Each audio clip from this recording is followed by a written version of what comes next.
FreeRTOS is quite popular. And of course, Zephyr, which I guess Kate already introduced most of this. Very interesting to repeat what she said. So it's really nowadays the most active open source real-time OS project. And like I mentioned before, of course, it's one possibility is that even so, if you start booting on the A core, you can then, even from a bootloader, like for example U-boot, you can then load firmware for a M4 or M7 core. In U-boot, this is done using the so-called boot aux command. So it supports booting auxiliary cores. There is this config IMEX boot aux in our case. So when you have a NXP.mx SoC, it's available for i.mx6, where there is the SX, which has an additional heterogeneous core, or the i.mx7, or the 8M, including the Mini and the Plus, and also the Hybrid, which is kind of a special, came from the automotive side, but it's more or less a similar kind of architecture. Of course, the implementation of this boot aux is SoC specific, so how exactly these cores are basically started and things like that. And this code you might find at that path I've given here. But the implementation of the actual command, boot aux, that's, you basically give it the address where you have loaded the code that you then want to execute on that core. And it may do optional memory reservation. It's usually done via device tree, so the bootloader will pass this also to the Linux side, and there is a config available for that as well, where you can basically configure the base address of it and the size. And it supports M4, respectively M7. Remember, the i.mx 8M Plus has actually an M7, whilst the other ones have an M4 or M4s. And you can either load the firmware as raw binaries. The command to do that is I've given here. So there, not only you have to, load it to a certain address, you also have to make sure then to flush the cache and then go on to actually booting it with the boot aux command. Much easier it is to use ELF files, because remember, ELF files, they have that information about the addressing in their headers, and then it's much easier. You can basically just load it to some load adder. It doesn't matter because the boot aux command will then parse the header and figure out where exactly it has to actually put it, and will execute it from there.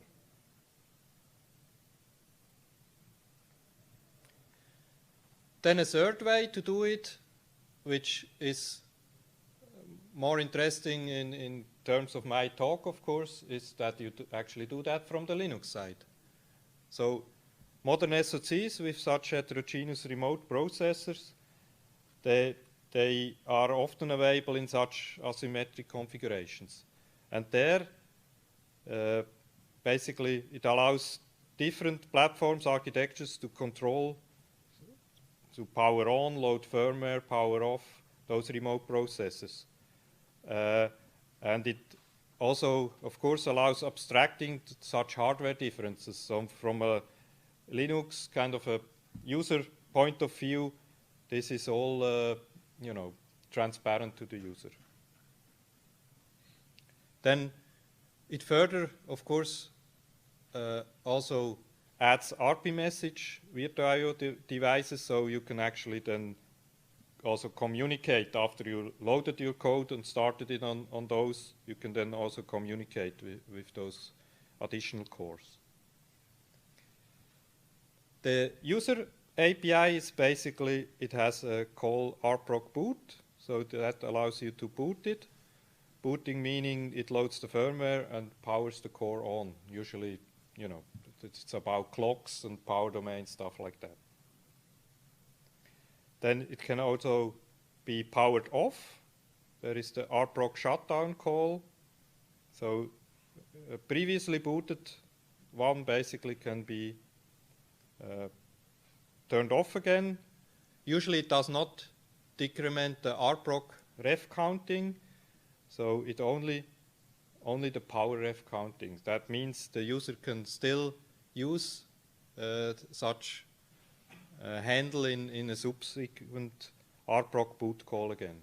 So you could basically boot a certain firmware, shut it down again, boot another firmware, shut it down. You could even have use cases like that.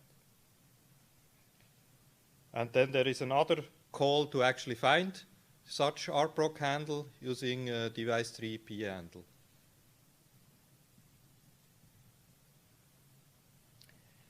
Then how does the implementer's API look? So if you basically, you know, are an SoC vendor and would want to implement that. So it has the rproc alloc that allocates a new such processor, remote processor handle. Then there is a similar free. There is also a register, so it's available within the Rremoteproc framework. And then there is a call so you can unroll this adding. And then there is also a way to do a crash report. So if something would go wrong, so if you have in your SoC some mechanism to detect some problem, you could also report that. There is also a call for that.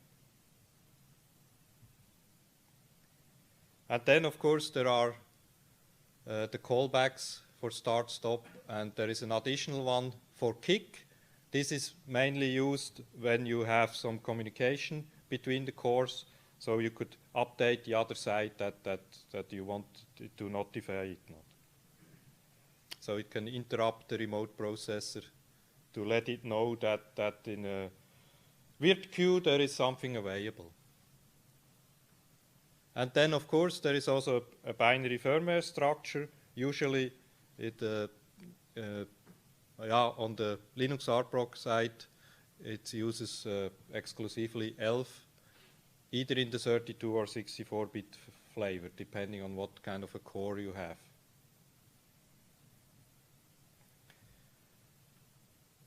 Then the kernel configuration in Linux for that is called config Rremoteproc, or the more specifically for the i.mx case, config imx Rremoteproc.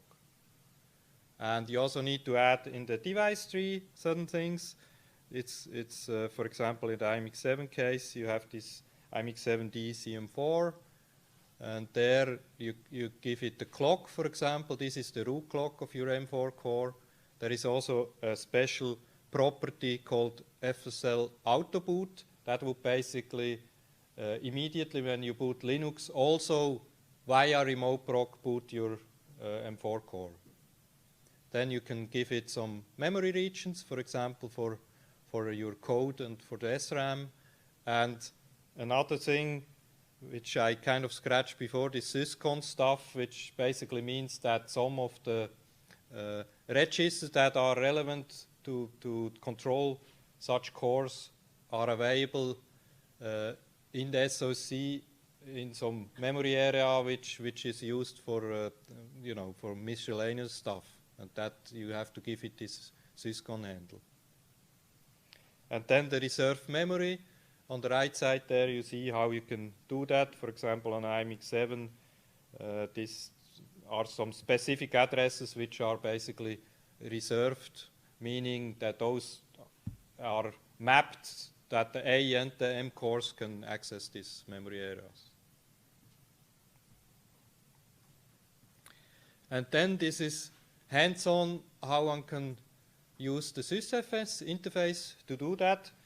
We will actually revisit that in the live demo if I happen to have enough time at the end.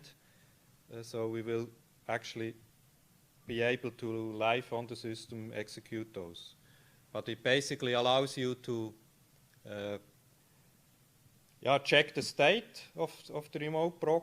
When, for example, you started it from U-boot, then it would have a state of attached. And then you can, of course, stop it. You can give it new firmware, which it's as convenient as just writing or copying basically an ELF file to some sysfs node, and then you can actually start that firmware again with echo start. And then if you started it like that, it will show as a state running. Now let's have a look at when you now started such firmware, how can Linux and the Zephyr side talk to each other? And the mechanism for that is RP message. So Rremoteproc, we just covered that. That's for the life cycle, how you execute your code. And RP message is for the communication. It's basically a virt.io based messaging bus. It allows the kernel drivers to communicate with such remote processors. Of course, one thing to note is that it might have some security implications. For example, your remote processor may have full or at least partial access to certain memory or peripherals in your system. That's one thing that, from a system design perspective, of course, you have to keep in mind. Then the RP message device, basically you can communicate. You have communication channels. They are identified by name and some local source and a remote destination address. And you can listen on channels, meaning there is a receive, an RX callback, which is bound to such a unique RP message local address. And then the RP message core will basically dispatch incoming messages according to a destination address. And as mentioned above, this is implemented using so-called virt.io, which is a mailbox. It has a mailbox style synchronization, usually with transmit, receive, and the so-called RxDB, that is the doorbell, basically how you can notify the other side. And usually the uses shared so-called viring buffers. In Linux, there is the device tree binding is documented as I given it here. Basically, the first one is for the mailbox unit. Then, of course, it's a regular memory managed I/O is used for the virt.io, and there is also the virt.io device. And the documentation for the RP message you find in the staging part of the documentation, and the configs for it is the config imix mbox with the source code you can find there, and there is config virt.io and config virt.io mmio. One thing to note is, of course, depending again on your SoC, you have to make sure that whatever peripheral you might use from whatever core side that has to be disabled or not used from the other cores in your system, otherwise bad things might happen. So, like GPIOs or UARTs or things like that. Then in the device tree, this looks as follows. Basically, that imix7D CM4 node that I introduced before, it can also have additional nodes and properties for RP message. For example, you give it the mbox names, TXRX, RxDB, and you actually allocate which mboxes are used for that, which are then handles to the MU stuff. And of course, in the memory regions, you additionally have to add these RP message viring buffers. And this is how the memory for those can be allocated. And also those MUs that are referenced earlier, of course, you also have to enable, so put the status of those to enabled.